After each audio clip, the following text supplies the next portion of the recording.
Ühtlasi paluvad nad peaministril mitte rahuldada kultuuriminister Rein Langi tagasiastumisavaldust.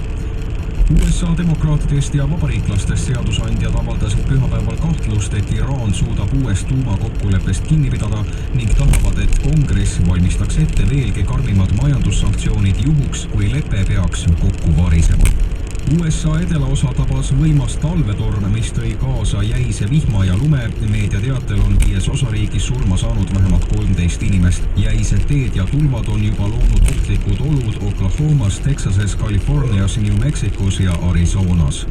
Eesti parimateks jalgpalluriteks 2013. aastal valiti Konstantin Vassiljev ja Keter Laari. Parimate nimed tehti teatavaks pühapäeval Tallinnas toimunud jalgpalligalal. Politsei tabas möödunud ööpäeval Eesti eri paikus 25 joobes sõidukijuhti. Tabatud juhtidest 2 olid tarvitanud arvatavalt narkootikume ning ülejäänud 23 olid alkoholi tarvitamise tunnustega.